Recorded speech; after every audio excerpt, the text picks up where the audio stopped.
Anti-abortion advocates converged on the state capitol today to support a bill that would allow women to be prosecuted for having an abortion. WLKY's Mark Vanderhoff looks at House Bill 300 and other abortion-related laws being considered by lawmakers.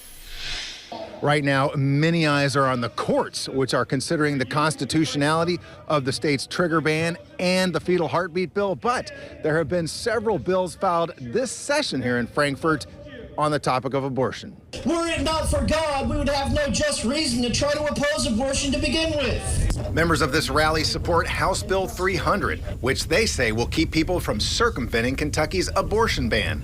The bill proposes any woman who ends a pregnancy, which they define as beginning at fertilization, be charged with fetal homicide. There are still abortions even taking place in the state of Kentucky right now. We have corporations that are flying people out for surgical abortions, but with the abortion pill and other means, Kentuckians are actually being murdered in the womb right now in the state of Kentucky. However, even many staunch advocates of abortion restrictions are opposed to the bill filed by Louisville Republican Emily Callaway. If you start punishing women and prosecuting women for that, I think you go in a very dangerous direction and a dark direction. So while I appreciate her advocacy, I disagree profoundly with that approach.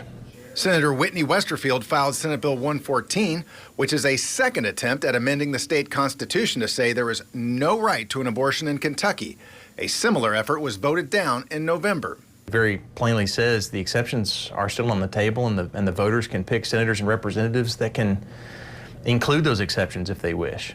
Louisville Democrat David Yates is a co-sponsor of Senate Bill 91, which provides a rape and incest exception to the state's existing abortion ban. My colleagues in the Senate have had the benefit of seeing how Kentuckians feel. They saw Amendment 2 be defeated by the majority of Kentuckians. I believe that a majority of Kentuckians believe that at a minimum we should have an exception for rape or incest. Mark Vanderhoff, WLKY News.